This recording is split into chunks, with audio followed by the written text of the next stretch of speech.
Franklin County Commissioners meeting, September 27th, 2017.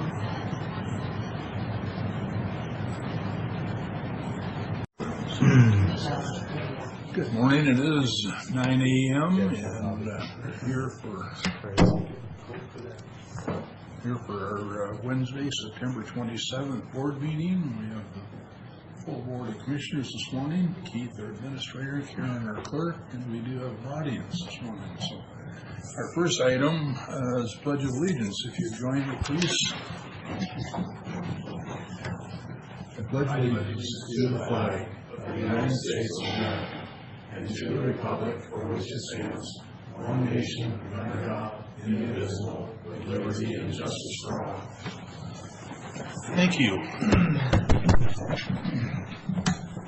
Our first item on the agenda this morning is WSU Extension. So, Anna Marie and Tim. Yep. Good morning, Keith. Oh, that's it. Make her sit in the injection seat. I've been here before. Well, so have I, and I've made it through. Okay. So we're good. Watch out for these two. I know, Mr. Peck. I've heard stories. Okay. Good morning. Thank you so much for this opportunity, Mr. Johnson, Mr. Peck, Mr. Miller, Mr. Cook. This is I don't know if this is my annual or my semi-annual update, but it is what it is today, so I'm glad to be here. I will present each of you with a copy of a narrative. Oh, yeah. Is this one? Oh, yes, you received one. Oh, perfect. Good job. Throw me right off at the beginning. Yeah. And so I am with Washington State University Extension. I'm one of the faculty members, and my colleagues include Mr. Tim Waters next to me as our county director for Extension, and we have a couple of other faculty members that you are familiar with, Mr. Norberg, Steve Norberg, who's our 4-Hers person, and Miss Natalie Kenyon with 4-H.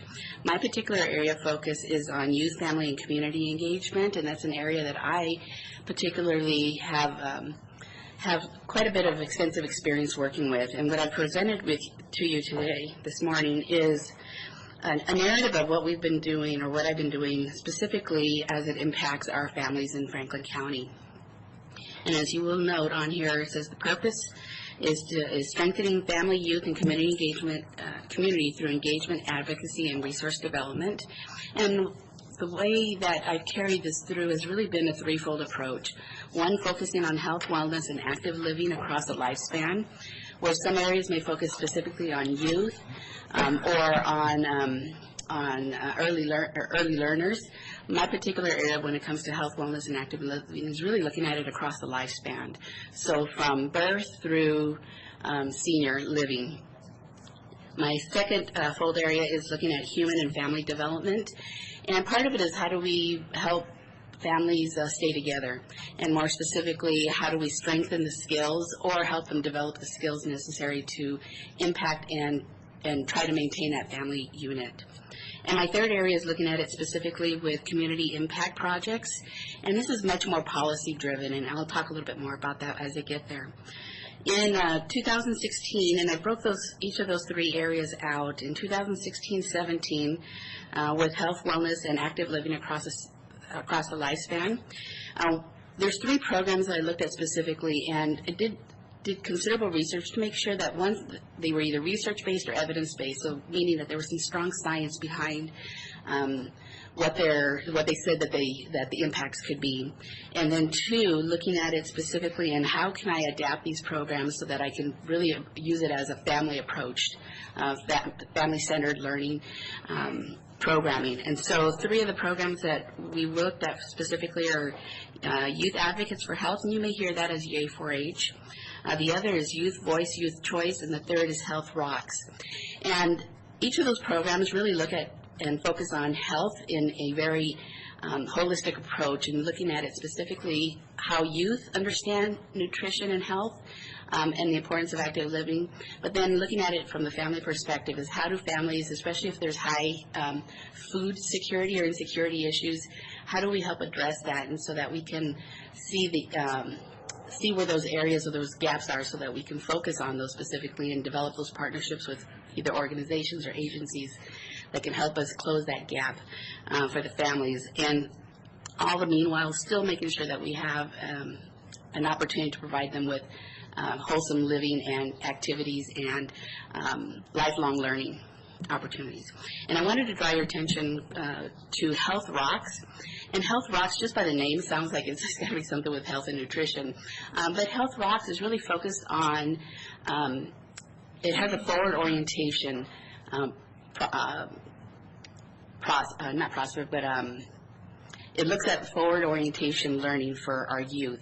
And that's really looking at how do they develop the skills necessary so that they can develop strong advocacy for themselves and for their family, but in addition to that, how do they, what are the skills that they need to learn to be able to make the right decisions, and being able, when challenged or pressured, how are they able to get through those?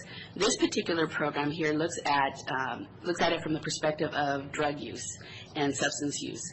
And this is one of the programs that is nationwide, coming up very quickly as a prevention program for opiate use with youth and with families. So that's one of the reasons I chose that particular program. Let's see, and all our programs through the Health, Wellness, and Active Living are really driven by a strong partnership with community agencies and organizations. And that's really to make sure that we're good stewards of the resources that we have, but at the same time that we're leveraging other funds and don't become the sole provider of all, and duplication of services. The second one is human and family development. And one of the things, what's changed from last year to this year is I've been certified, I've received national certification to be a master trainer. And it's a rigorous process to go through. And part of that, what it allows me to do is to be able to train and build capacity within our community. In the past, Franklin and Benton County, well, the Tri-Cities areas has had to rely has had to rely on others across the state to come in or out of state to come in and train our facilitators. But now statewide, I'm able to train and develop that capacity within our facilitators. And just to give you an idea, in 2016, we had 28 facilitators trained, and these are facilitators that have to go through a 21-hour training to be able to deliver the programming. And Strengthening Families is an evidence base. It's both nationally and internationally acclaimed. It's one of the strongest programs across the country that has strong evidence to support prevention and to delay onset use of drugs and alcohol and other substances. Compare that to 2017, after receiving certification, we've had, to this point, 77 facilitators in the Tri-Cities area trained and have been implementing programming. And that looks, when you think about, yes, we have 10 programs that have been implemented from January 1 to now, but at 10, on an average of 10 families, we've had 123 families in 9 months, go through the program. And when you've done follow-up studies with other programs and other communities doing the same programming, 6 months to 3 years out, we've seen incredible impact in terms of how the programming has been effective, especially in the youth decision-making skills, and more importantly, in how the parents have developed some resiliency and communication skills that have really been strong and have really had a ripple effect with other siblings in the family. It really is focused on looking at tobacco, substance, alcohol, and high-risk behaviors, which I apologize I didn't add on that. And so that is a program that we see great interest in our community, and I'm getting quite a bit of feedback from our community partners in wanting to implement this program. And again, we're not necessarily the funding source for this, other than I'm able to provide the training, but it's through our collaboration with our community organizations and agencies that they have. We work with them to help them develop the funding model that they're going to use to be able to implement these programs. The third area that I have there are community impact projects, and that really is looking at about three different areas that we've had an opportunity to do some research on, and Franklin County has been a lead in all three of these projects.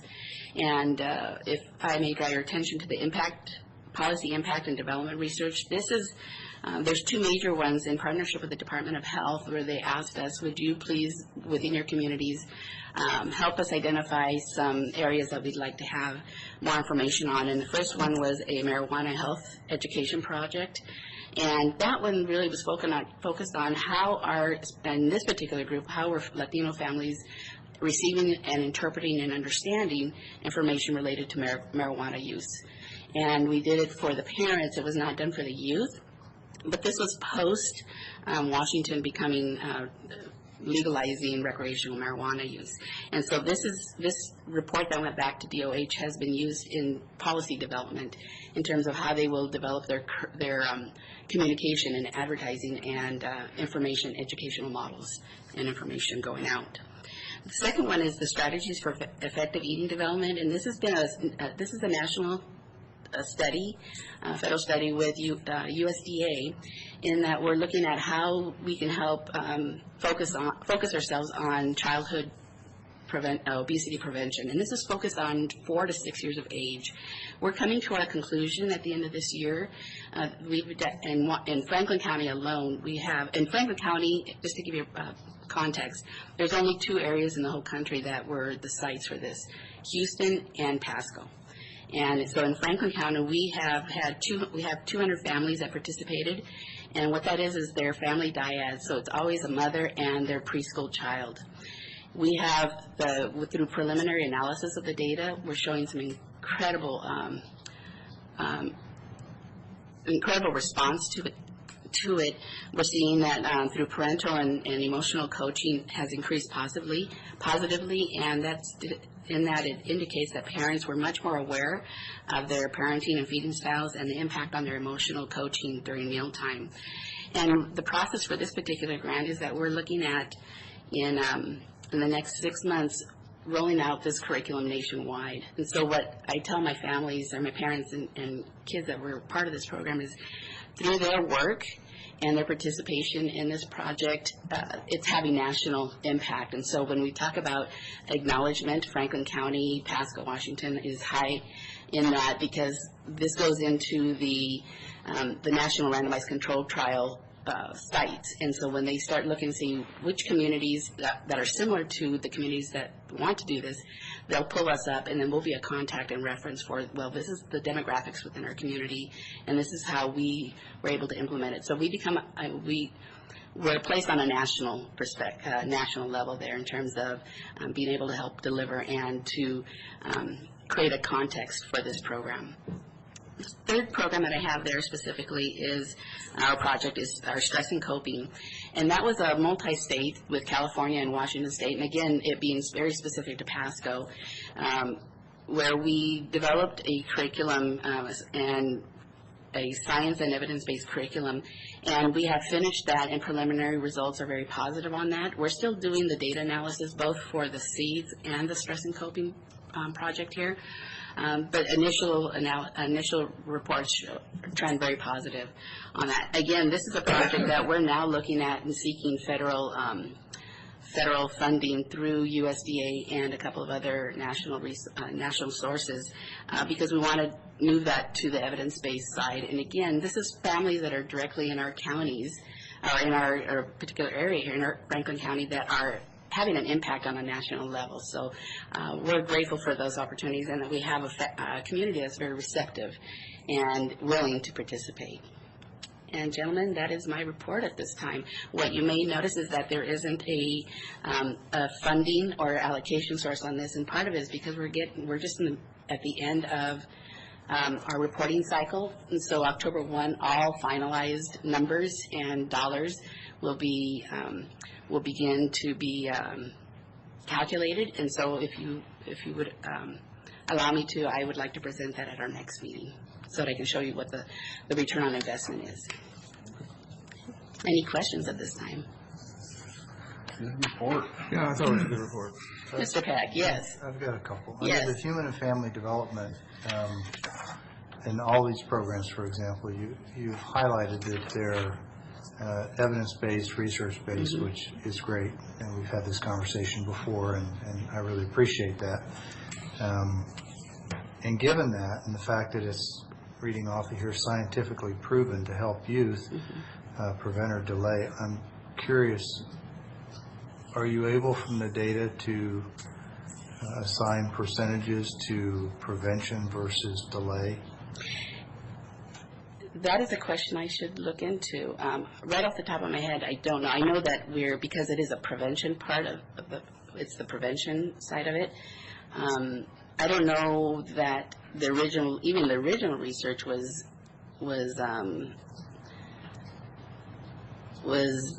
split out that way, where how much of it's prevention and how much of it's delayed use.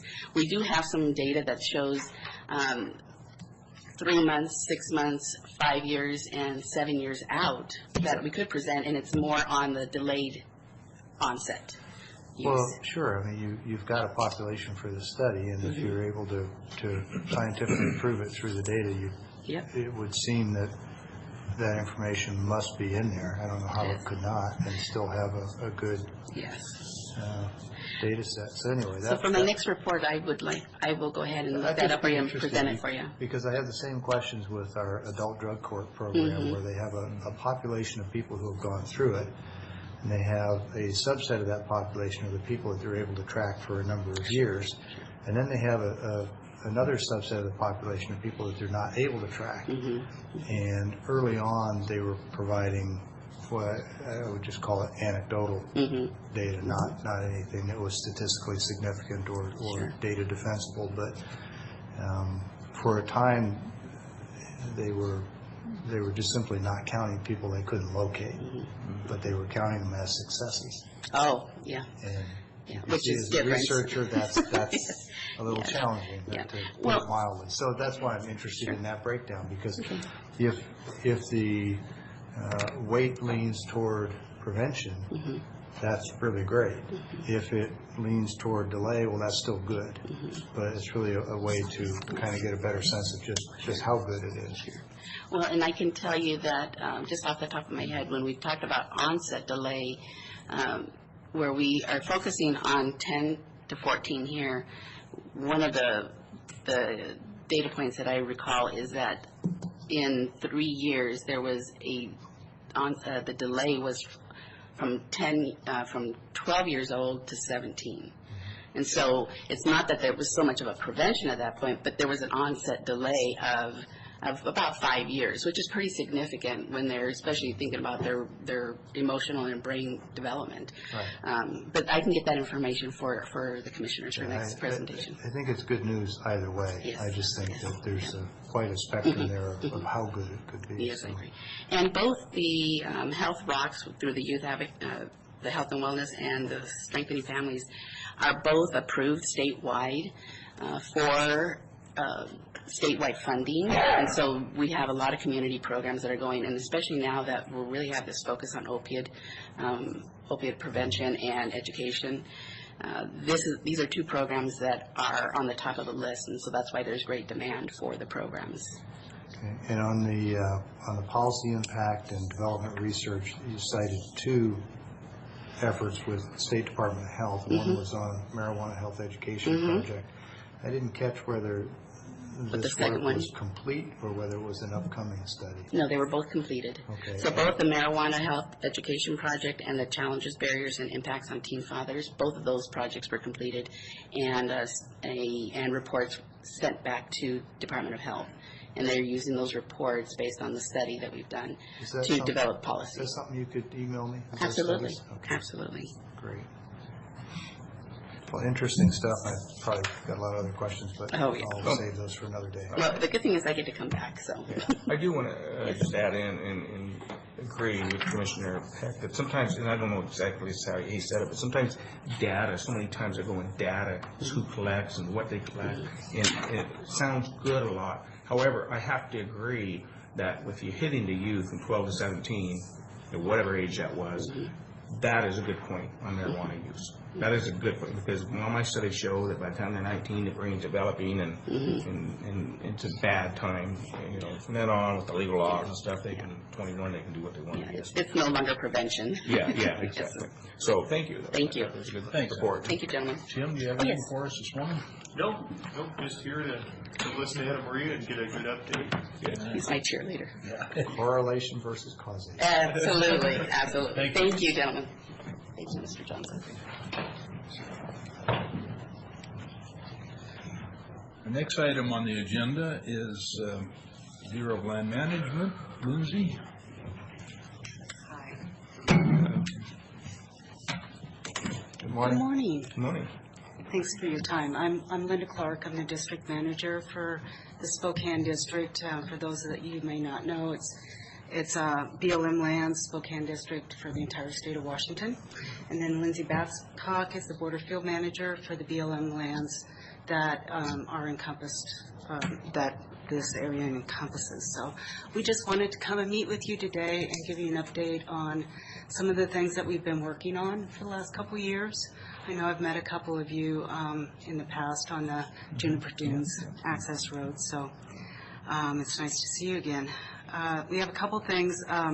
We're revising our resource management plan for all the lands in eastern Washington. It's been an ongoing effort for the last 7 or 8 years. We are finally getting to the draft plan stages. Hope to have it released in the spring of 2018. And so it will go out for a 90-day public comment review. And we're planning to have 6 public meetings throughout the state. One of those will more than likely be down in the Tri-Cities area, just to listen to the public comments on that draft plan. That plan will dictate the direction of management on BLM lands for the next 15 to 20 years. So it's a pretty big document. It's very important to us to be able to get out to our publics and hear what they think about what we've been working on.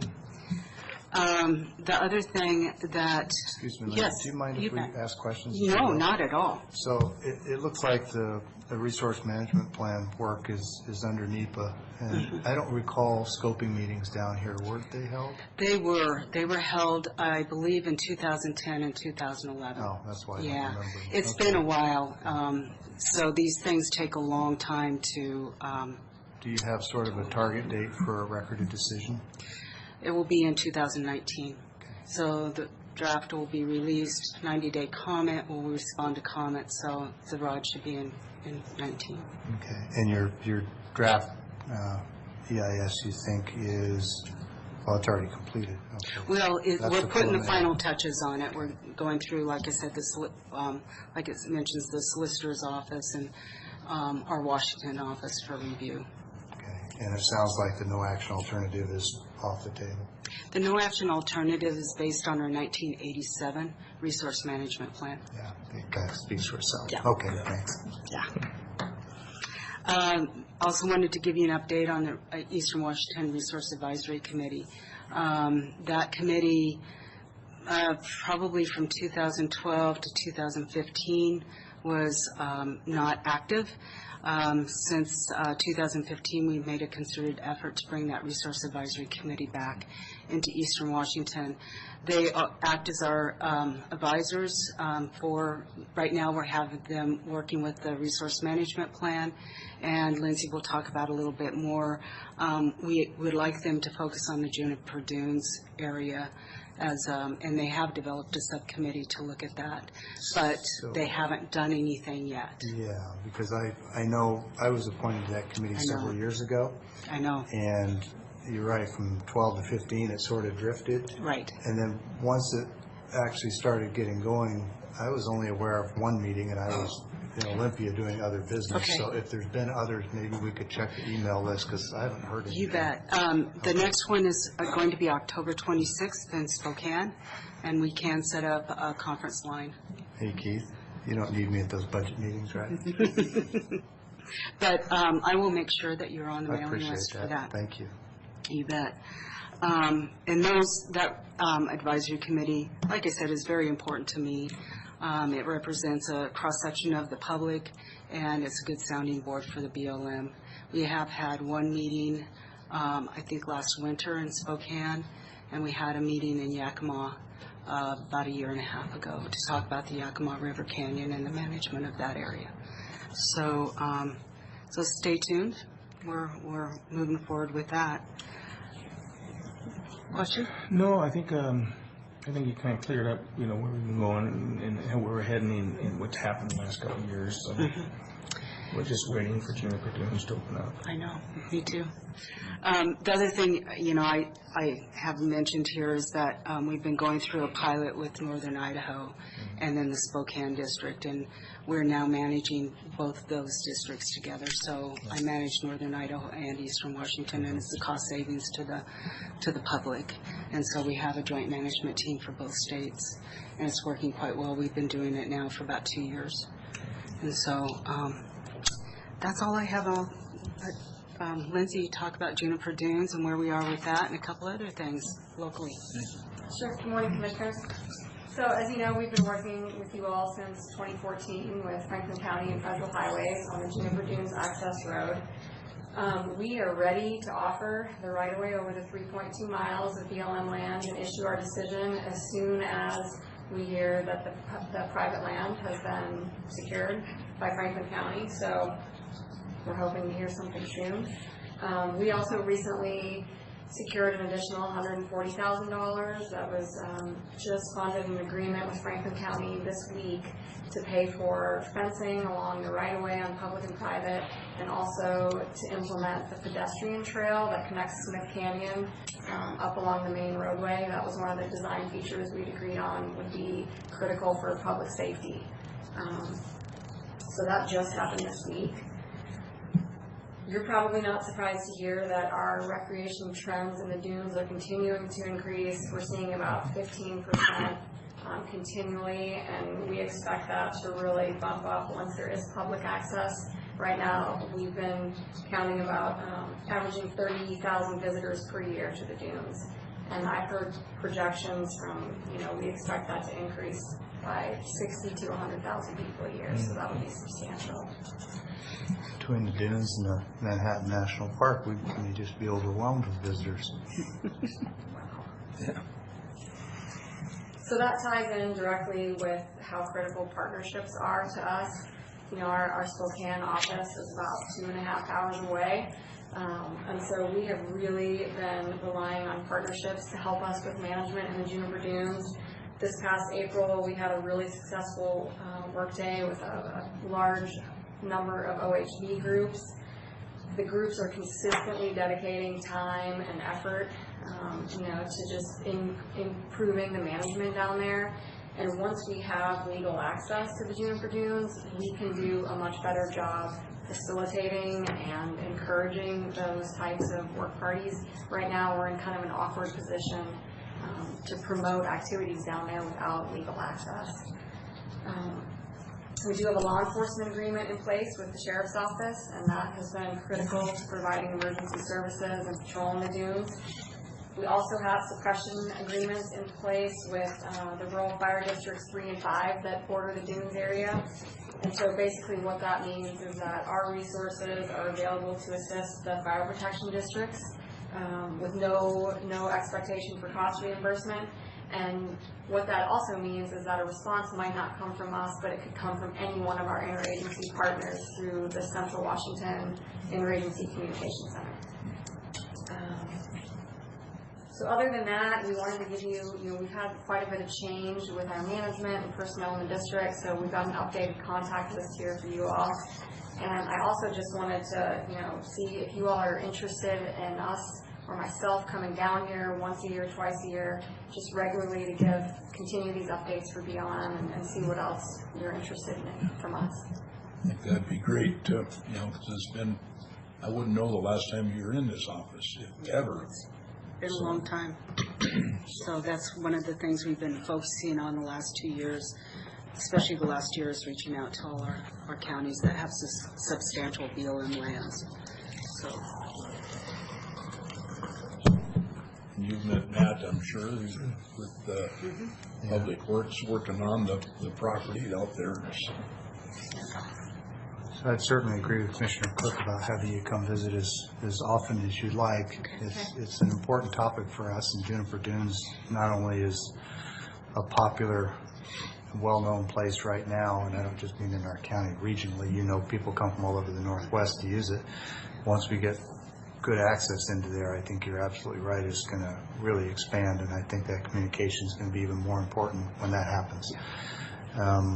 You mentioned the ability to coordinate work parties and other activities is limited due to lack of legal access. What can we do to improve that or facilitate it ahead of this road actually being built? Maybe you could let us know if you think of something. You know, I think that's going to be I think that's something that we can bring to the RAC as well. Because once we have the right-of-ways and easements in place, then we do have legal access even if the road isn't built, for example. Yep. Or if we needed to get some sort of temporary letters of agreement or access from landholders out there, I wouldn't be opposed to pursuing that. That would be great. So just let us know how we can help. It reminds me of probably back in 2006 or so, I went back to BLM in Washington, D.C., sat down with maps, started talking to them about access, Peterson Road and everything. And I was probably under 10 or 15 minutes with a conference table full of people, and somebody finally piped up and said, "What do you mean we don't have access to one of our properties?" So it was a out of sight, out of mind issue for years. It's been a long time coming. Yeah. Well, it's not exactly the only property you manage. No. But this has been a priority. I've been with the Spokane District since 2012. It's been a priority for us. We've been trying our best to work on access. So. Well, it's one of our largest blocks of contiguous acres. Yeah. In this BLM area. in Washington. So. Yeah. Yeah. Well, appreciate you coming down and bringing us up to speed. And like Thank you. said, anytime Okay. in the area. We'll do that. Thank you very much. Thanks. Thank you.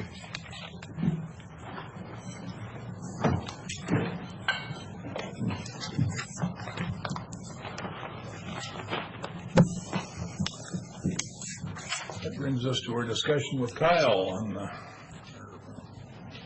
human services. Good morning. Morning, Kyle. How are you doing this morning? Well, I'm here this morning to talk with you about whether or not Franklin County would like to notify the BHO, Greater Columbia Behavioral Health Organization, if they would like to become a mid-adopter. There are three options: become a mid-adopter with a transition year, or I guess late adopter, or waiting until 2020 and do nothing. And as you're aware, the state's been moving forward towards full integration for the last several years. The first phase came in April of last year when they integrated mental health and was chemical dependency at the time. It's changed to SUD services, substance use disorder, and turned to behavioral health. And the next merger will happen by 2020 for full integration of behavioral health and physical health services. And so there's been talk about moving toward that for the last several years. Earlier this month, at the Board of Director meeting at Greater Columbia, Marianne Lindeblad, who is representing the Healthcare Authority, came to the meeting at the request of the BHO board to answer questions about mid-adopter status. And she is? She's high up with the Healthcare Authority. I want to say is she the medical director? She's medical director. And the request had been. I'm sorry, Kyle. Is that who Rick Weaver works for now? He presented with her. I don't know if he works for the healthcare authority. My understanding was that he had taken some position with the governor's office, but I don't know if that's true or not. I don't know. I know he is transitioning at the end of this year out of comprehensive. Yeah, it is true that he's taken a position with the governor's staff, and I believe it's on the healthcare authority. Okay. Yeah, he did present with Marianne at the BHO. As a state rep. Yes. Yeah. Is he still on the board? The county that he represents Is still on the board. is still on the board. However, they are, for the purposes of this vote, they will not. They are exiting Greater Columbia. I think he's the alternate for. I understand, but at the last meeting, the one you're describing, he was there and participated as a board member and voted. Is that correct? There wasn't a vote. Okay. He was board consensus or anything? No. The only consensus was that all of the representatives from the board were requested to go back and meet with their boards to discuss this, make a decision for each county what they wanted to do, and then this will be discussed at the next board meeting at Greater Columbia, which is the 5th of October. And so again, there was a question and answer period to discuss pros and cons, I guess, if you will, or what it would look like for Greater Columbia. For the 9 counties, again, Klickitat will be exiting at some point soon. They're moving to a different BHO. They're moving to Southwest BHO. Sure. And so, first of the month, I think, if I'm not mistaken. I think it's first of the year is what I was told yesterday. But okay. I could be wrong. That's what I was told. Yeah, I hadn't heard a specific date. I knew it was happening. That came from the BHO's attorney, so I think it's probably pretty good. That's probably pretty accurate.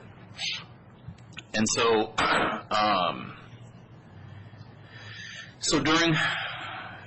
during this meeting, the Marianne had discussed, which was the first time I had heard of, the mid-adoption with the transition year.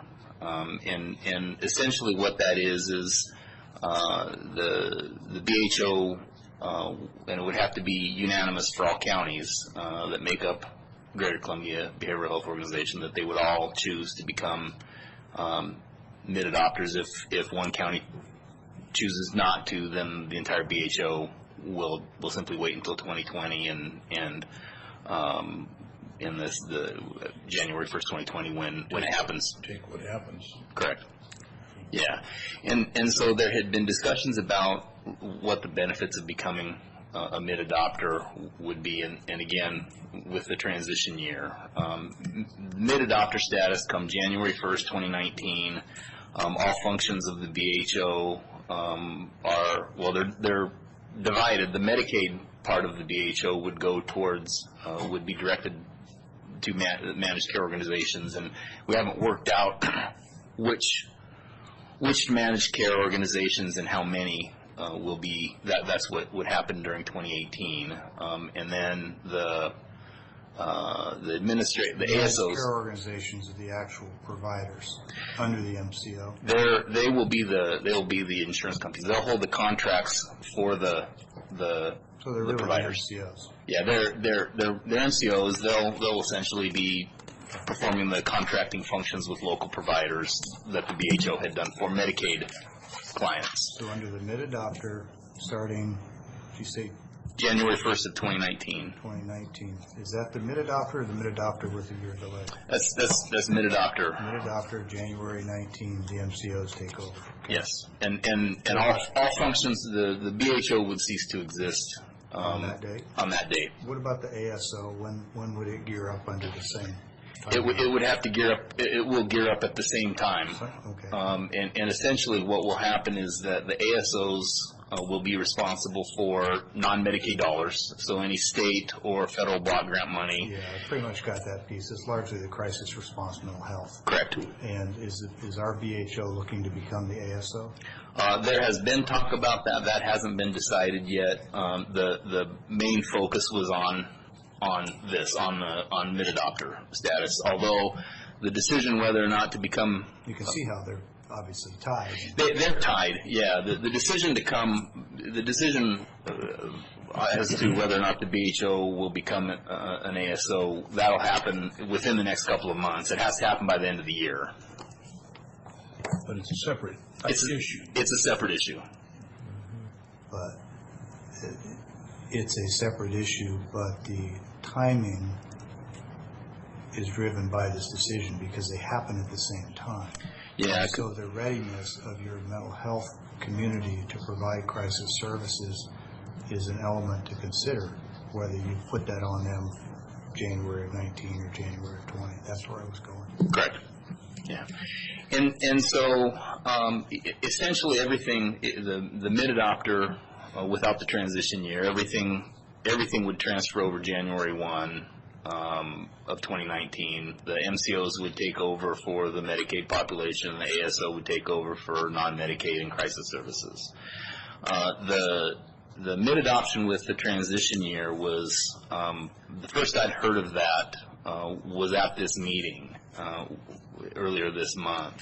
And essentially, it would be similar in the effect that the counties would need to make, the BHO would need to make a decision about mid-adopter status. They'd have to send a binding letter to the healthcare authority. I think we have by, I think it's October 18th, I think was the 15th or 18th, mid-October, to get a binding letter to the healthcare authority. And then the contracts for the MCOs would begin January 1st of 2019. However, that during that transition year, services would be, and it would be determined during 18 which services remained with the BHO to transfer over during that year, and which functions the MCOs would take over. It would be a little more gradual. And they're... So it's not already defined what functions the MCOs would take over? That's to be negotiated during this next year. Obviously, 2018 is going to be a busy year. There's going to be a lot of talk. But essentially, it would be there would be things that the BHO could continue to perform during that year while the MCOs get prepared and get... Yeah, but I thought you were talking about once the MCOs take over completely. Is there a question today about what their role is going to be once they take over completely? There isn't necessarily a question what their role will be. It's more what the county's involvement will look like, if any. And this may not be the perfect time, but I'll go ahead and inject it now. One of the things that strikes me about all of this is that the only inducement that I see that's been offered to counties to become a mid-adopter is that we get to communicate with the MCOs and help design how the system's going to work. But at the same time, we've got ACHs that want to fill that role with the $10 million transition money, and the MCOs that we're allegedly going to be able to communicate with and influence are billion-dollar, multi-billion-dollar insurance companies who, I'm happy to say on the record, I don't think that we're going to influence them a millimeter off of whatever their intended path is. It's almost a token whatever from the governor's office to say, yeah, we're going to let you talk to the MCOs, influence the process. I think the notion that we're going to be able to influence that process in the least is exaggerated, just to be kind.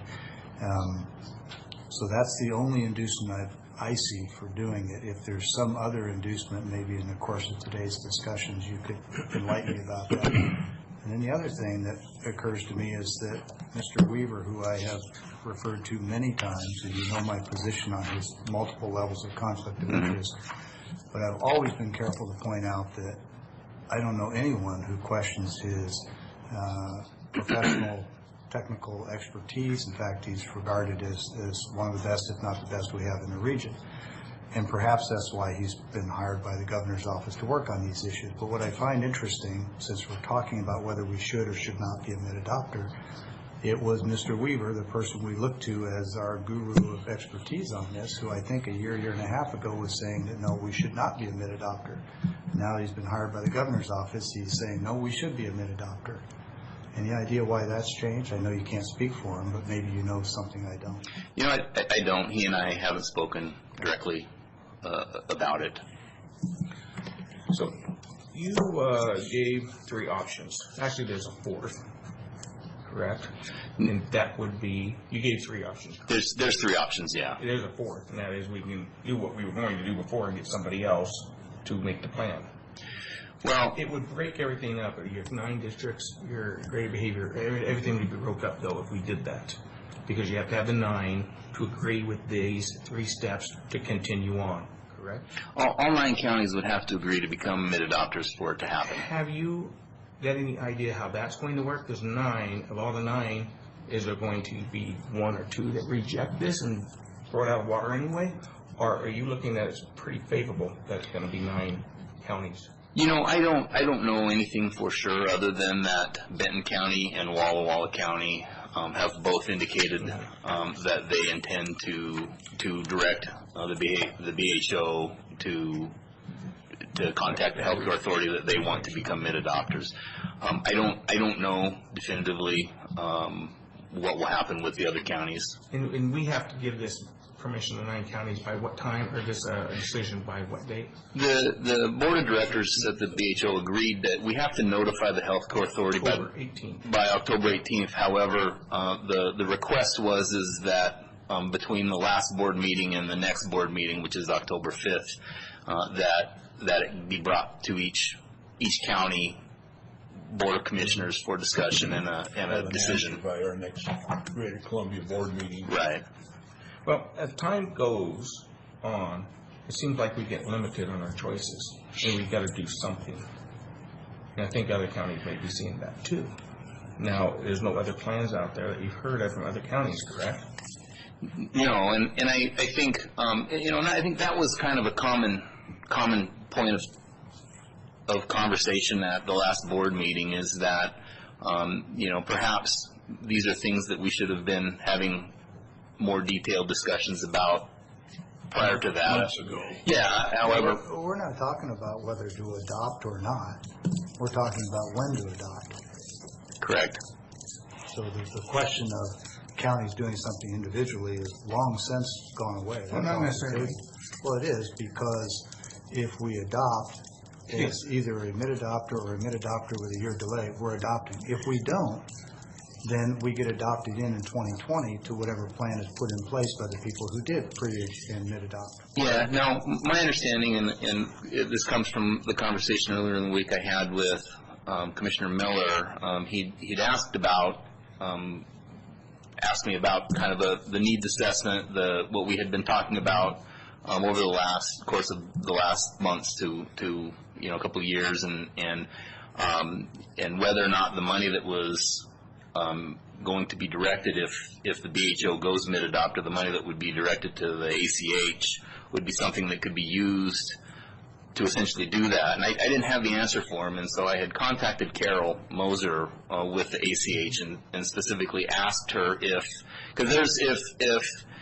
Greater Columbia becomes mid-adopter or mid-adopter with transition year, the state has earmarked, I think it's roughly $10 million for our region to help with that transition. And Carol indicated that she believed that some of that money could be, they had intended to do a needs assessment as part of this process anyway, but she said that would be something that could be more detailed, and the counties could have as much involvement in that process as they wanted.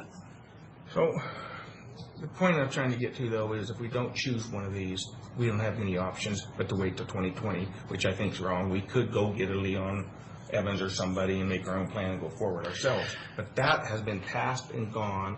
That's a bad decision at my point now, because we've got Benton County that's already made this decision. We'd have to do it on our own, and that's not probably going to be possible. Well, and they're kind of different things. What we had been talking about previously was essentially a needs assessment. Yes, yes. Would be looking at our system as a whole and identifying things that work well in areas of improvement and things that we simply don't have but need. And so with this merger, this will be essentially the functions of the BHO, and part of those functions are determining what what the system, developing resources, I guess, would be probably a better way of, or bed capacity or whatever. And so those functions will be transitioned over to the healthcare authority. And so so again, I think that's maybe just a little apples to oranges. Okay, well, if in putting it that way, then I guess I got my mind made. Okay.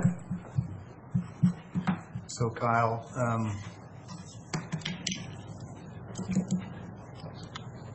the current term for the governor ends when? Is it what, another year and a half? Is that right? Anybody know? I'm not sure. Anyway, regardless of what year it comes up, and I should know, but I've forgotten, this isn't going to be completed by the end of the governor's term. One of the risks that was suggested to me is that if we have a new governor come in and this all changes, have you heard any discussion about that? I haven't. And changes in terms of, you mean going away from the direction that we're headed? Or just putting it on hold? Yeah, I hadn't heard that. I think this. Okay. We move forward until told not to. I thought it was kind of a minor risk, but because the folks that raised it are kind of involved with this stuff, I thought maybe that conversation could reach Eastern Washington. Yeah, there's...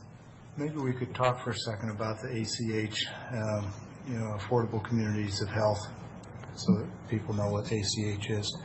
Nonprofit stakeholders, lots of them from the region, seeking to spend the $10 million and have a voice to influence how this process gets designed and executed. Do I have that right so far? Well, I think, yeah. I mean, I think I don't think I characterize all of that money being directed towards driving how the process and what it looks like. I think there are other concerns that money was supposed to be earmarked for as well. And currently, an example would be right now, our local mental health providers, SUD providers, they have, when they perform service, there's a code and there's a dollar value attached with that code, and that that data gets uploaded to the BHO, and funding is dependent on services rendered in the code, right? Right. There's a whole book of codes for medical services. Exactly. Yeah, it's thick, and so historically, that hasn't been a real easy process. Getting what Lords' health record looks like and what Comprehensive health record and Tri-State Community, all of these health records are different, and so there can be technical problems with getting data upstream. You're suggesting some of this money would be used to standardize coding, reporting, and so forth. To assist with that, I don't know if there's a way to standardize it with how many different players would be in there, but essentially what you're talking about right now is we have our agencies that have to communicate that information with one entity. Well, in the interest of time, what I'm trying to focus on here is what's the role of the ACH? How much of the $10 million are they going to use? How much are they going to influence the MCO communication that we're supposed to be doing as a BHO in this transition period? Because frankly, as I've already said, I'm not convinced that the counties, whether it's 9 counties or 1 county, are going to have much influence on the MCOs and how they operate. They're billion-dollar insurance companies. They've got actuarials, and I think the die is already cast with the state government and the governor's office. So assuming just for a moment that that's correct, what role do you see if we go mid-adopter for the ACH, and how much of the 10 million do you think that they will use for that? Any idea? It would be speculation No, I'm right asking now. you to speculate, because You know, you're the I- most knowledgeable guy I know on the subject. Well, and I think, obviously that $10 million is for 9 counties, not just individual counties. But in the conversations I've had surrounding that, the money is specifically earmarked for specific functions similar to tech support. Again, Carol indicated that they intended to do a needs assessment regardless, and so my anticipation is that that money will be used to help assist the agencies with technical issues that could come up, and to assess what gaps there may be in our current service network. Yeah. Aren't they looking to put out an RFP for between 3 and 5 different MCOs? Well, I think Mary Ann said that we had, for an area our size, she would not recommend fewer than 3, but I've heard it could be as many as 7, and so I think that's one thing that has been indicated that the counties could have influence on is 7 seems like an awful lot. I don't know what if 3 is sufficient or 5, but I think that there's a dialogue that could be had there and determine what's going to fit for our area. And it sounds like there's an availability for a seat at the board from each of the counties, or they would want to. Yeah, and my understanding is that although the selection process will be done by the healthcare authority, the counties can have input into the RFP. And that's the purpose of making this decision now, so that they can get the RFP out and iron some of these things out during the course of 2018. Yeah, well, I'll predict on the record here publicly that the way this is going to shake out is that the MCOs are going to have 95% of the equation set in stone, and the counties are going to be given some options on a few relatively minor dynamics that happen at the county level. And so I think the notion that mid-adopter gives us opportunity to influence the process and help design how it's going to come is probably literally true, but it's a pretty vast overstatement to suggest that we're going to influence the process much at all. I've spent quite a lot of time researching this. I went to the health fair, or the health conference up in Spokane last Wednesday, and really very enlightening, time well spent sorting out a lot of this stuff. And if you think we got a lot of questions, that was 200 supposed experts on this subject, and they had way more questions than we have today. Sure. What that tells me is nobody really knows how this is all going to shake out. I came in here today expecting to vote to support mid-adopter status. Most of my questions have been geared toward trying to find an argument to go the other way, basically vet my decision. And after this discussion, I still don't see any reason to delay. I think mid-adopter makes sense. So. Just for your information, we are stuck with our governor for a couple more years. He was just 2020. Elected. He was just elected. I was just figuring it was that 2.5 years out when that process starts, or 1.5. So I have to agree. I'm right on there. That's been my decision for a while now, that since I've been given my options, and that's it. So. Well, am I hearing either one of you? I am going for mid adoption. Well, the question really is whether it's mid-adopter or mid-adopter with a year delay, right? Yeah.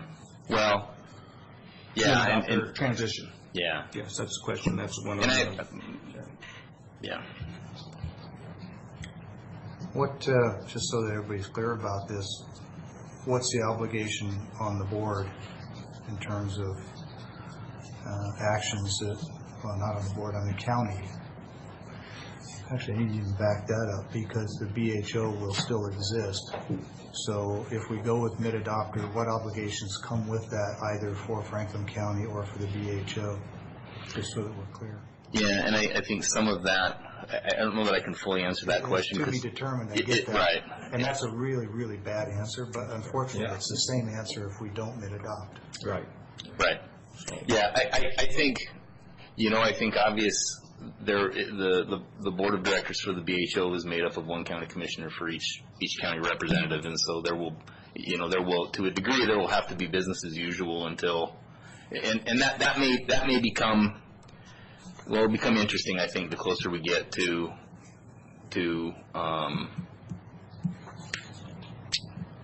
the closer we get to 2020.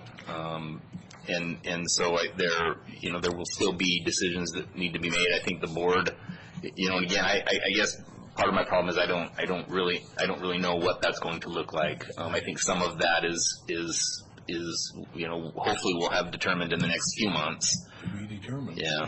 I don't think any of us know, frankly. I agree. We don't. So, Karen, do we have 2 copies of the same resolution intentionally? Actually, I'm looking at, 2 copies. They both say executing mid-adopted with a transition year. Was there supposed to be one without a transition year? Do you need 2 copies? Well, and that's what it was supposed to You be. didn't assume that we were going to throw this out, did you? No, and I have a copy of I brought a copy of both, and so that's on our end. I think I apologize for that. There's supposed to be one copy of choosing to become mid-adopter, one copy of choosing not to. So, Mr. Chairman, just to make this easy, I'm going to move that the board take action to execute a resolution choosing mid-adopter status without the transition year. Without? Is that because the transition year pushes it out to 2020 as opposed to 19? Not necessarily. That transition year, it will be. It could potentially go to 2020. So there's really only one option then with the transition year. The opportunity for mid-adopter status is effectively closed. No, the mid-adopter status. There are 2 options that are still on the table for mid-adopter. One is the full mid-adoption on January 1st, 2019. The other is with the transition year. And I think I brought up that question in the meeting, is what happens if half of the counties say mid-adoption with transition year and half of the counties say straight mid-adoption January 1st, and I don't think they had thought of that question because they weren't able to come up with an answer. So if we just do mid-adopter status, that's effective January 1st, 2019. Mid-adopter with the transition year can be anywhere from. It just gives, I think, a little bit more time to transition things over. 2019 sounds like there's a transition year. We're 15 months away from that now.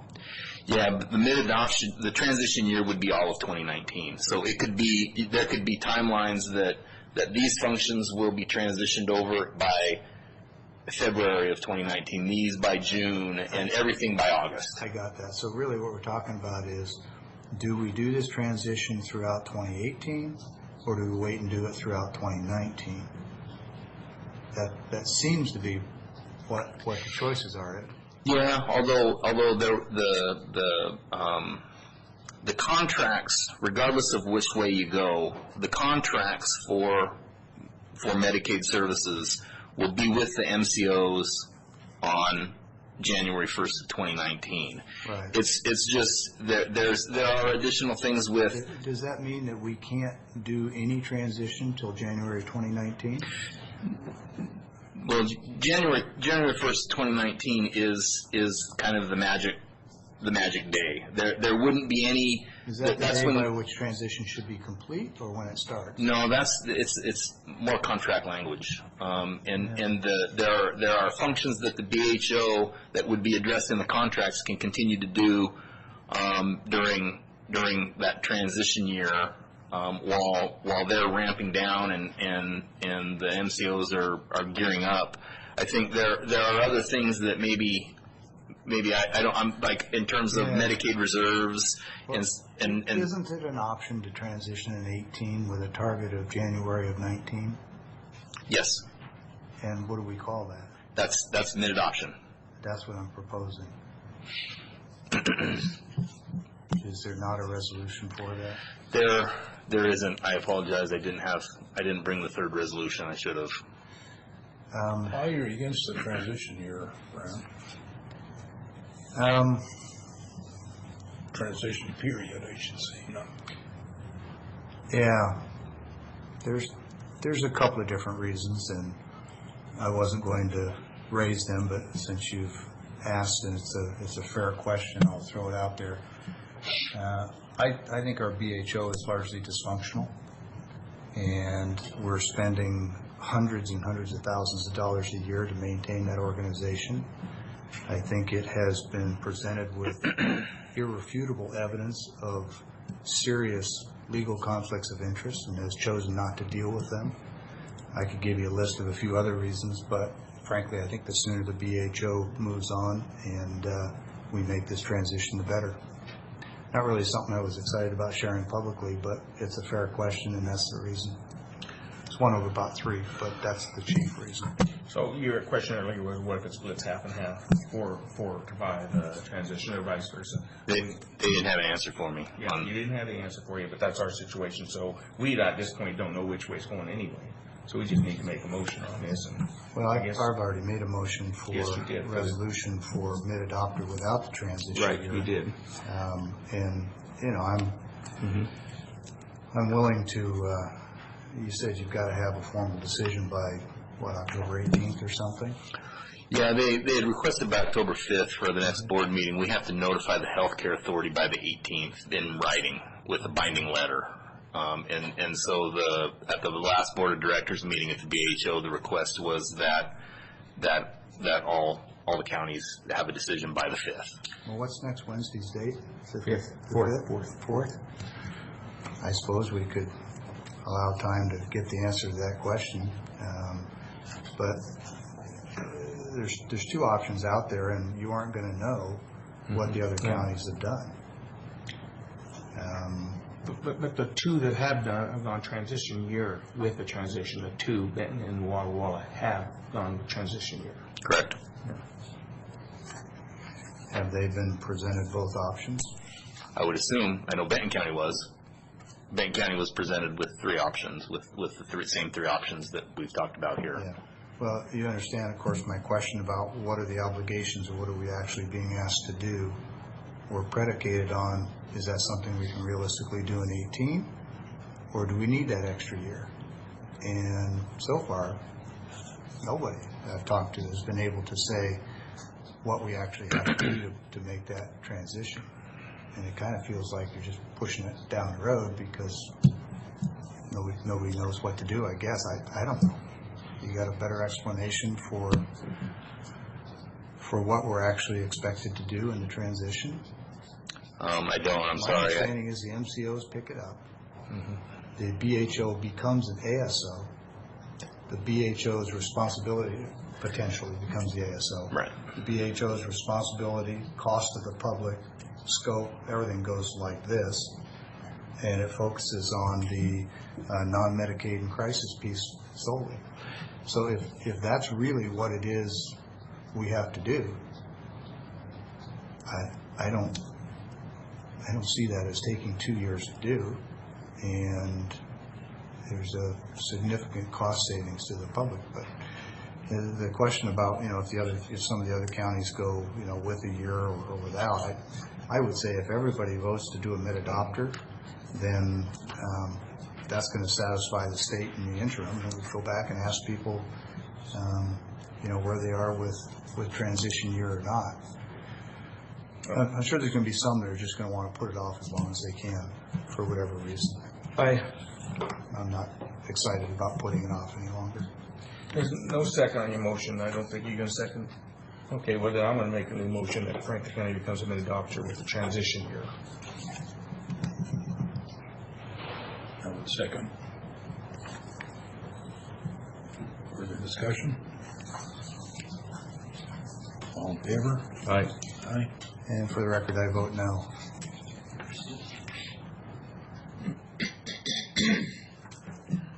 Okay. Thanks, Kyle. Okay, thank you. Thanks, Kyle. Good discussion.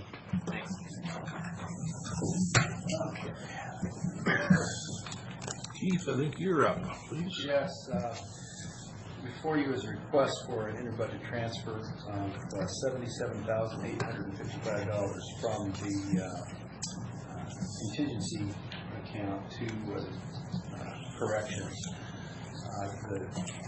You will recall back in May, we started a public procurement process of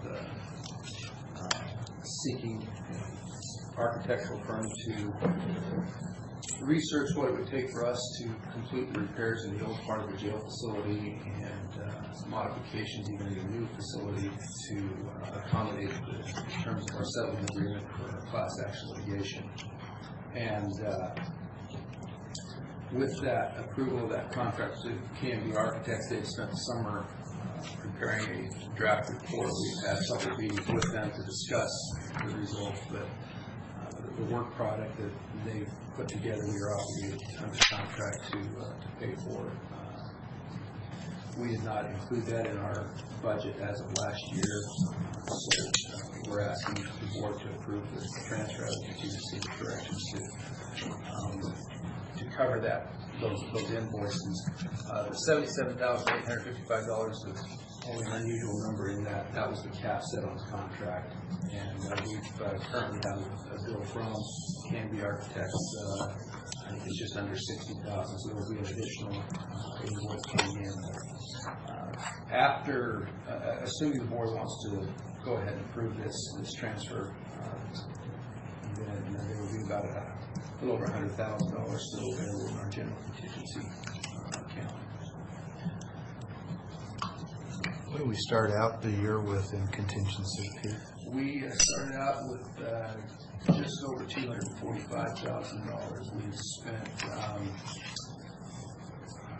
we've transferred a little over $3,000 to Coroner for a fingerprinting grant that we get back and gets reimbursed, even though it doesn't come back to the contingency account. We spent $31,000. I'm sorry, where does that come back to? It comes back to the general fund, the current expense. Okay, all right. It doesn't come back within the contingency account. Does that make sense? It does. Okay.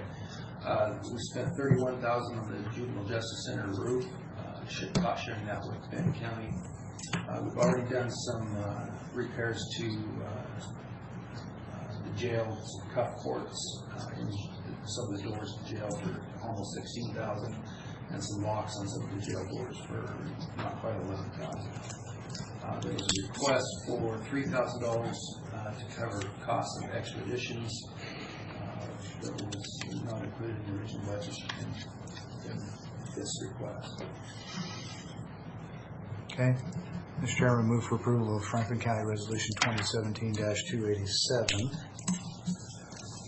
In the matter of requesting an interbudget transfer of $77,855 from the 2017 current expense non-departmental budget 101-700, line item 5,000 contingency, to the corrections budget 101-540 professional services. No, second. All in favor? Aye. Aye.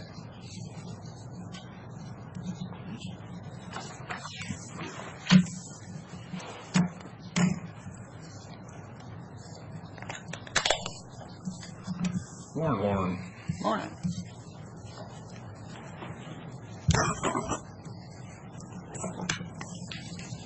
Here for CUP 2017-04.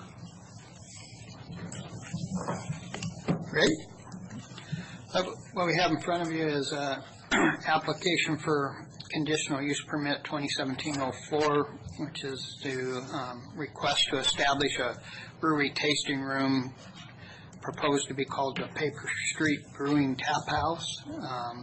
It will be open to the public. It's currently the owner is currently operating so we can see that screen.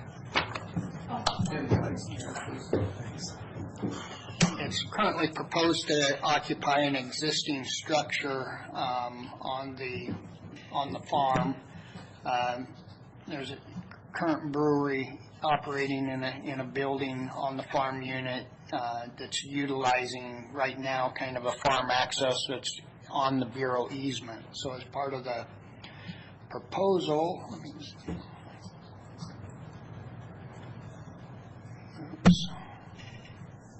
let's see if I have a better site plan here. No, well, maybe.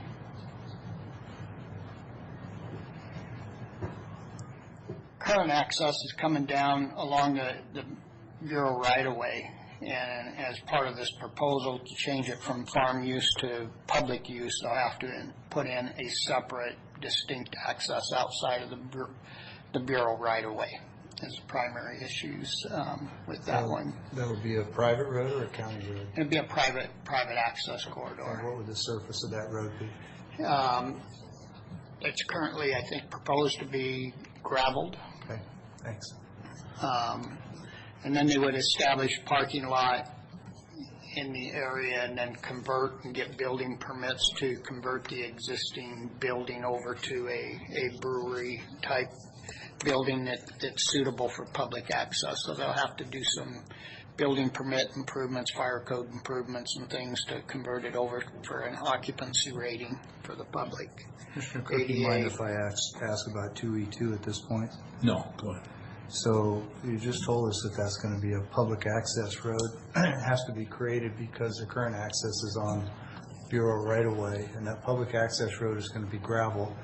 But under the conditions of approval, paragraph 2E is an echo, subparagraph 2, it says that the parking lots must be asphalt or Portland cement. So I'm curious why that standard would exist. Yeah, we have Let me finish, please. Why that standard would exist when the public access road is gravel. And a few weeks ago, we had a request from the German Baptist to build a church in which that one didn't have to be asphalt and concrete, and you're probably going to tell me it has to do with frequency of use, but in light of the public road, now I'm confused. Go ahead.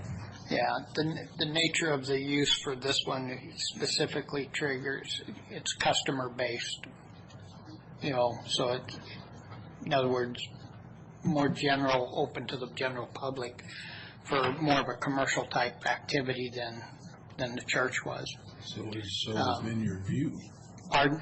I say so is Vineyard View. Yep. Commercial use, customer-based. So did our planning team miss that Franklin County code requirement when Vineyard View CUP was approved? They could have. Okay. You've looked at that code pretty carefully. Yeah. That's what it says? Yeah, the code basically says that if parking is in the front and parking for customers and people coming to the business, it doesn't appear, my thought is that section of the code was probably developed for inside the UGA, but it's not specifically listed as being just effective inside the UGA. Okay. We've struggled with that as well. The applicant has raised that concern as well, and I believe that as he's going through That was discussed in the Planning Commission, right? Huh? It was discussed in the Planning Commission? No, it didn't come up. It wasn't raised during the Planning Commission meeting, nor was it appealed. Was it discussed by the Planning Commission? No. How did it become a condition of approval? Well, it was in the recommendation of the staff report, and they accepted the staff report. Without discussion on that point? Without discussion on that. How much latitude do we have to change the conditions of approval in a CUP without going to a closed record hearing? Not much. Could we change this? Something like this would probably be more of a major change because of the public nature of the use. Okay. All right. So let me get this right. What you're reading there, and I don't have, I'll get on my computer here. It says that we have to have it's under E of the conditions. Just a second. I'm going to get it very clearly. Okay. Okay, that's So, at least for me at this point, and I mean, I'll continue to listen and maybe I'll learn more and change my opinion, but right now, it sounds like either a closed record hearing or a delay and give us time to revisit and adjust the language in that code, or find some other mechanism, because I just, Correct. I don't see a public gravel access road, especially in this location, then necessitating the cost burden of pavement or concrete. Yeah, I guess my first thoughts is that the parking standard, he has an apron in front of the building currently that's concrete, hard surface. That'll probably suffice for at least 3 of the stalls that would be required to be hard surface. You only have to have parking for 1 parking stall per 300, or 200, I think it is, or 100 square feet, wasn't it? 100 square feet of floor area that's designed for the public. So how many square feet of floor area do they have? We haven't got the building permit yet. That'll be determined by how big of the area he wants it to be. So he may meet that standard already by just redesigning by how big he makes his floor area for the public. And potentially adding a stall or parking space or 2 would solve it if it turns out that he's got a little more floor space than 3 parking stalls will support. Correct. And then part of the proposal is eventually for outside seating, which wouldn't trigger, i.e. floor space per se, by literal interpretation of the code. The code doesn't kind of address outside use as specifically labeled to floor space. Do you have any sense of what their timeline is on this project? No. The applicant's here, though. We could kind of ask him and get clarification. Robbie? Yeah. You want to come on up? Sure, if you don't mind. So if it's not clear, we're, as a board, have a history of being sensitive to putting burdens and costs on people trying to start businesses and trying to prevent that from happening. So that's what's going on. Yes, I guess what are your questions so that I can answer? Yeah, really what we're kind of getting at is, do you have a good idea yet of square footage of the public accessible area? Well, we're going to start off with a smaller area and then grow. Mm-hmm. And so by doing on our end, of just a confusion of who could have, for the proper legal stuff of writing it down, we thought we could appeal, and a couple of other different things that happened with the process of where it was in there. But some confusion happened, and we didn't appeal. And then later we came to Bob, or Commissioner Cook, yesterday to try to clarify it, because we kind of do agree there's a burden, financial burden, and everything else to try to get this thing going. But because we are going to run into the winter with all the rest of the stuff, we will probably end up opening in March. And so you've got time. Time is there to fix this, because it would be a great, awesome, in the future, if we do want to expand, because it is a fairly large shop, not having to put more cement in and everything else would be just like perfect, because it comes down to money and getting this thing going. Yeah, well, it's tough enough starting a small business. There's plenty of things to spend money on, and if you don't have to spend it on parking lots, that's good. Yes. My concerns are really focused on whether or not our code language is as it should be, and it doesn't sound like it is. I think there ought to be some sort of distinction between within the urban growth boundary, which is more urbanized, and outside the urban growth boundary. That's one. And two, I can think of at least one, if not a couple of different examples where we have not put this requirement on other businesses, and so I don't want us to put a burden on you that we didn't do with somebody else. We need to be consistent. So I'm going to suggest to the board that we, if we have the option, I think we do, to postpone action on this and go look at the county code change or amendment, because it looks like you're not going to be applying for a building permit before. Well, I don't really know the process. It's the first time we've done this. When would you plan to start actually doing construction on the business? So all we really need, since there's pre-existing building, is to add a ADA bathroom and a door. Is that something you plan on doing before December 1st? No, we could do it after. I mean, like, because we have to do well and septic and everything else with the health department and the fire department. Yeah, and I'm not saying December 1st is some kind of an official date. I'm just trying to get an idea, because we should, within a few weeks' time, be able to. That would be no problem. At a code change. Building out bathrooms pretty quick. And December, March, April. Yeah, we got plenty of time to delay it and things like that. So to get everything in order and everything right.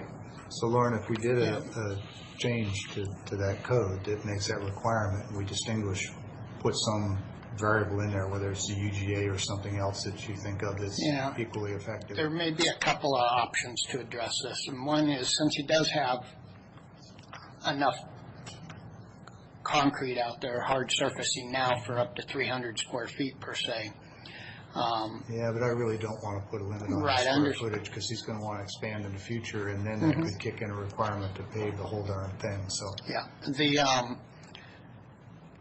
there's a variance option that can be considered as well to the code, which could be a separate process that's done at the time when he comes in, for his building permit for a variance to that standard. But approving it, or I think our only option at this point would be to deny it at this point and then resubmit or go through the process. I'm not sure if it would trigger the 1 year. Yeah, I have another suggestion. I think it might trigger a 1 year limit on it. Well, there's a face we haven't seen for a while. Yeah. If I may, I just have another idea here. Thank you. So it's E2 where this requirement for the parking standards applies and references the code. If your intent is to change the code, I would just massage that language to say parking lot standards apply per the code. Give him his conditional use permit so he can go forward with his plans, because he's kind of waiting on that approval before he can proceed with his business. Right. And then in the meantime, you can work And we on can the amend the code, But he's trusting that we're, going to get the code amendment done and that it's going to be favorable. Do you trust us to do that? Yeah, I trust you. That's true. Well, at least the two on the ends, right? Yeah. Okay. That'd be great. If you're comfortable with that, I mean, it's a little open-ended, and if you start working and spending money and for some reason the board goes a different way, then you could end up doing a hard surface parking lot. But I'll tell you, We have already actually started work on the road, the access road. We're farmers, so we have the equipment. Sure. And they're doing stuff on the actual farm side. So we needed to get it done before winter, because they're fumigating, spends lots of money. And so we already have the pretty much done, besides some little final touches, moving gravel in and things like that. So we kind of already trusted that this would go through, because it's a great business, adds a lot to the county. We're community focused, all that good stuff. And we've been in business for 4 years already at our tap house in Richland. Yeah. So complete faith, so we can move forward. And on our end, we would really suggest clarifying that to make it a little easier. Well, I think my sense of the board is that we want to just essentially eliminate that obligation for the rural areas of the county. Yeah, I could see inside urban growth where, say, you're in town, things like that. But out here, where you're already going on You're already going on a gravel public road. Exactly. So, does anybody see any reason why this path that I'm trying to promote here is problematic? No, we have the same concern as we looked at other businesses and other things that are out there. But I'm leaning forward like the rest of the board to make it as easy for new business as we can, and I just want to make sure that enthusiasm isn't causing me to overlook, some problem. But you're telling me you think it mostly being more of a dust and control issue, which, health or whatever, but It's the only. That can be handled it's the on a only case-by-case facility basis. around. Yep. It's his client. Nicole, what's your But suggestion? It's like country, Yes, I would just remove the clause that says to include hard surfacing, and then, so you're just saying he has to comply with the code. Right. And if the code changes, then And, he's. and then- that's just simply a language change, and it's soft enough that we can go ahead and. then if the code amends, then we can, Yes. The other thing I would add is ADA still has to be hard surface. Yeah. There's no way around that, but I Right. think everybody understands. and that's listed separately, so. Well, yeah, and any improvements from the ADA point all the way into the furthest ADA component in the facility's got all the ADA as well. Correct. So, all right. Yeah, we have no qualms Alright. about that, so.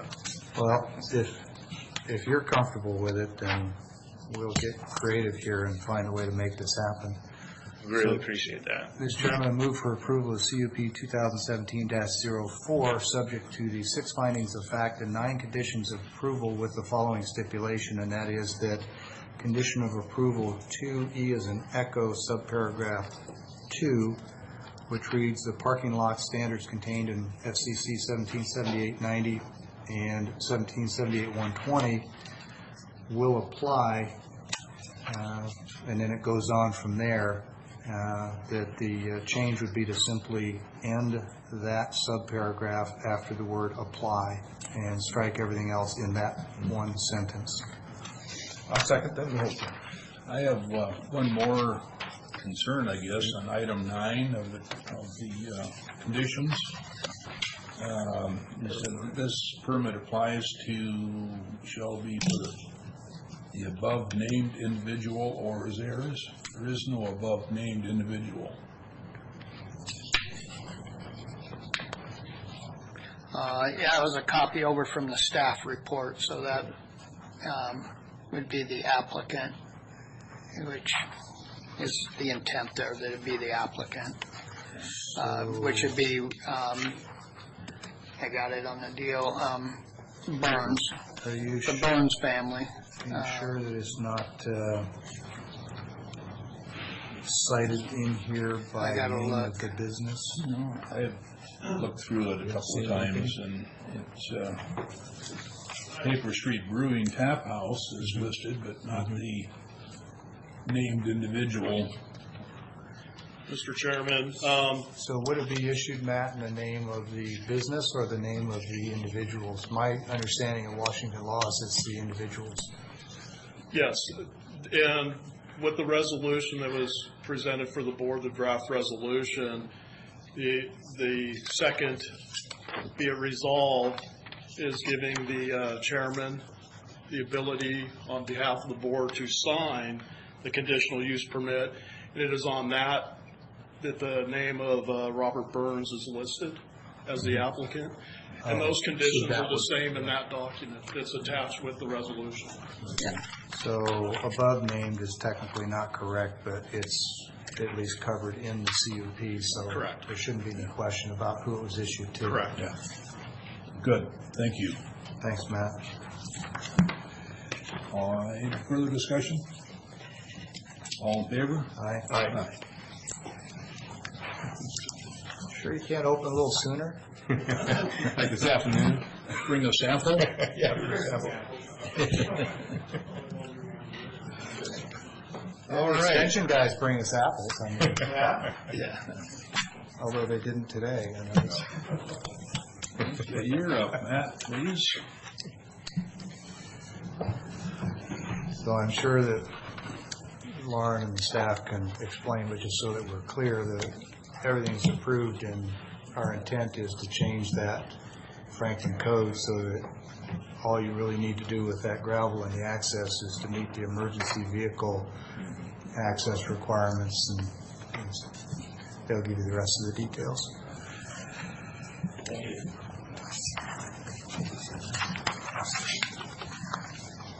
Yes, thank you, Mr. Chairman. The next item we have in front of the board is consideration of a public service contract to perform the Franklin County's 2018 periodic update of its comprehensive plan and development regulations in accordance with RCW 3670A.130. And I hope the board had all of the read aheads in front of them. And we got the content expert up here in Lauren. So, Matt, you know my penchant for asking questions. Oh, yeah. I'm going to do you a favor. I'm going to skip right over all that because I've already asked so many questions on the healthcare stuff. And I've read the package. I know the other board members have read it. And, be here as long as the other board members want to have discussion. But at this point, I want to move for approval of the personal services contract between Franklin County and AHBL Incorporated, providing for the periodic review and update in the county's comprehensive plan development regulation if necessary to meet the requirements of the GMA RCW 3670A130, and that's Resolution 2017-289. Good, and I appreciate that because we have all read that, and I will second the motion. All in favor? Aye. Aye. Good job, Matt.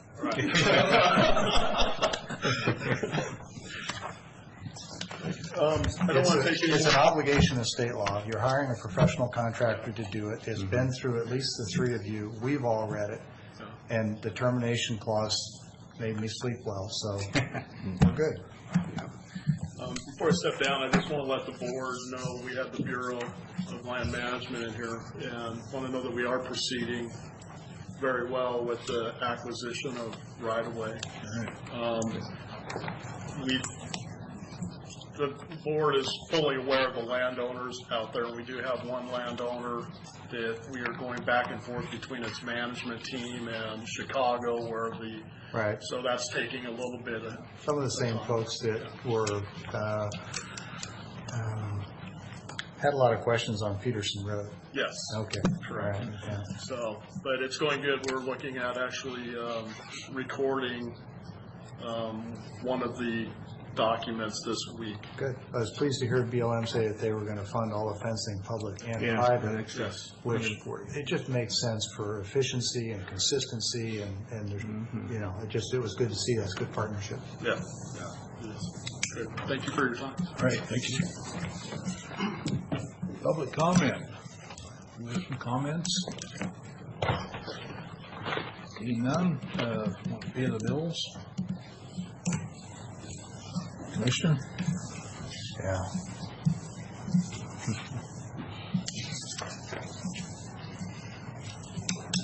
All right.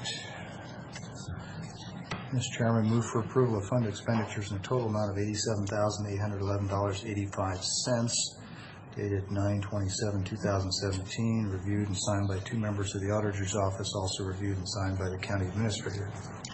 Second. All in favor? Aye. Aye.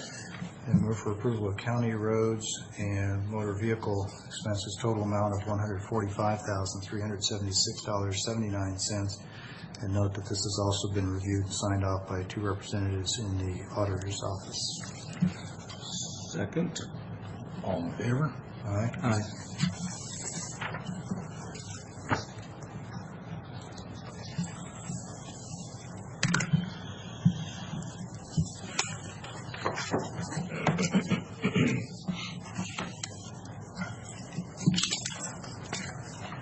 That brings us to the consent agenda. Did we have a public comment? Did we miss that? I guess We just did. No one else. there's no one here. So I asked for it. yeah. I was thinking about how we were saving money by expediting the calendar since we had hourly wage professional help here. Okay. I just want to take a minute, Mr. Chairman, before I move for approval. I want to look one more time at item 5. Okay, just want to refresh my memory. Mr. Chairman, move for approval of consent agenda, 6 items as presented. Second. All in favor? Aye. Aye.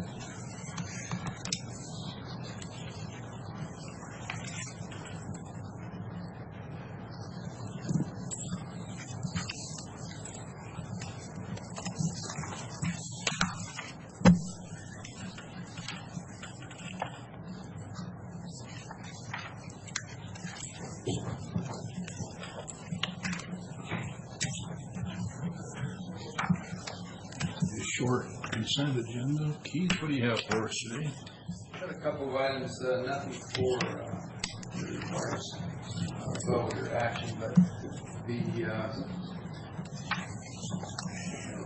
yesterday we had the exit conference with the state auditor's office, our financial statement audit.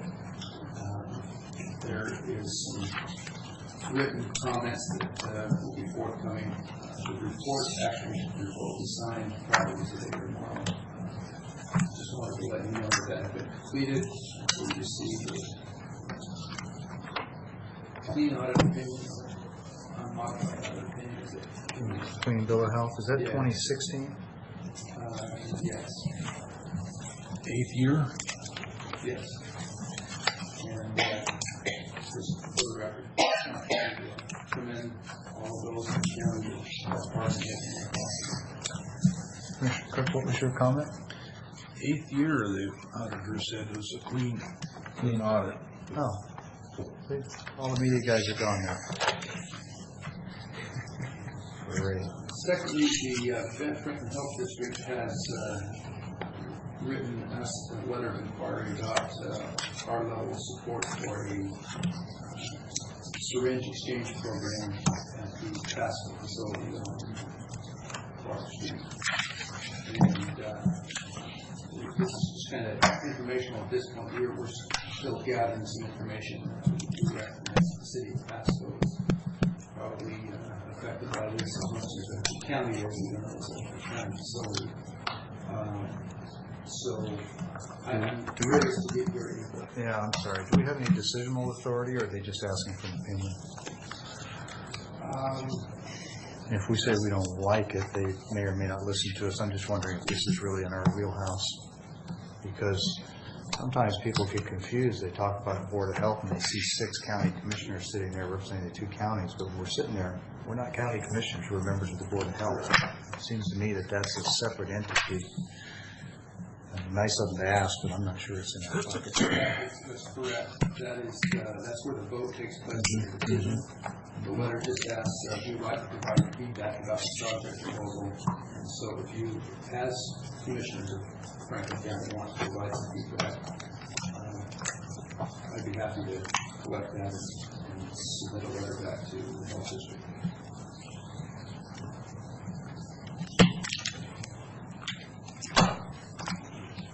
Jason brought this up to me probably 6 weeks ago or better, and I told my first thought was to talk to the city of Pasco and make sure they didn't have a concern with it.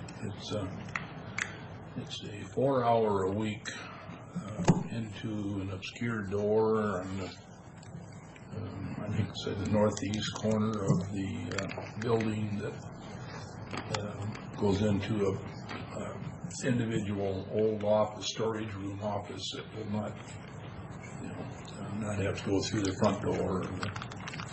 So, health district is supporting it. There's some evidence showing that it's beneficial. So, pretty broad range of opinions on this one. I've heard everything from, well, why don't we issue them crack pipes at the same time, to the other end of the spectrum, which is there's evidence that it reduces disease transmission, and that refusing to provide those exchanges isn't going to reduce the use, it just might change the character of it. I tend to believe in the latter. I feel like we encourage it when we do this process, and that's what I don't like about it. But I can see why they do it, but I don't understand why they do it. I don't know, that didn't make sense, but they, I just feel that it enhances, if anything. It may attract people to Pasco. People that use needles anyway. Well, I certainly don't want to do anything to encourage use. But in the big picture, if it keeps one person from contracting HIV and it saves one life, I got to weigh that against my ethical objections over the possibility of encouraging use. No simple answer. No. So it's kind of an FYI at this point. I just say it's, I think the health district is, the executive board in the district itself, or wherever they call themselves, I think are supporting it. And, but like I said, I told Jason right away to talk to Pascal and make sure there wasn't a concern there. And go from there. Yeah. I'd be inclined, frankly, to defer to the Pasco City Council. I mean, I'm not hiding from the issue. I've already said on the record what my views are, but that might be a respectable thing to do. I think so. I agree. Exactly what we're told to do, so. That's all I have for the public session. I'm requesting 2 executive sessions. The first one under RCW 42.30.1101. Sure get this right. 1G, evaluate qualifications about the employment or review performance of public employee. And I would ask that Carly be allowed to stay, and everyone else except the commissioner be excused. And probably up to 15 minutes.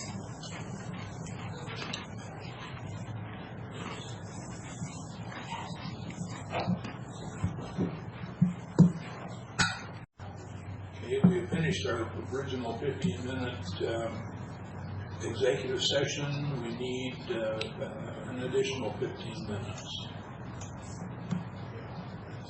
under the same RCW. Executive session, no decisions made. I understand that Keith has one more issue under executive. Yes, sir. I'm requesting an executive session, probably up to 15 minutes, under RCW 42.30.1101, B and C, real estate acquisition or site selection, real estate sale or lease. And who do you want here for that? The board, the clerk, myself, that's probably all. You know, Lauren and Matt, if they wanted to be here, it might be instructional. Yeah, Lauren and Matt. Who by Lauren and Matt in? Yeah, Lauren will see Matt behind the including as well.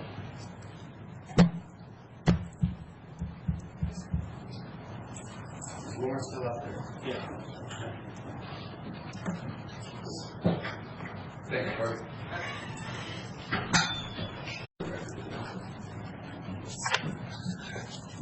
We have come out of executive session early. Please, better wait to open the door. We have come out of executive session a few minutes early with no decisions made. Gentlemen, anything else for the good of the board today? Just a note that there is a Tri-City Chamber luncheon in Kennewick today where candidates will be appearing if anybody's interested. Anything, you two? Anything else? No, I won't take any more of the board's time. Karen? I do have a question about October 25th. No, sorry. On the 22nd is the day before Thanksgiving.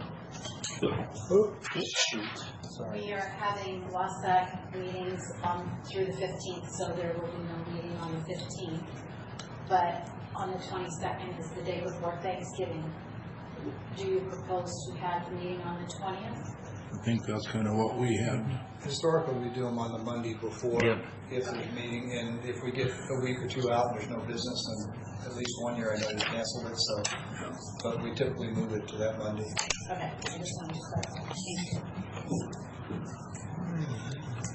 That it? Nothing else for the good of the board. We are adjourned. Thank you.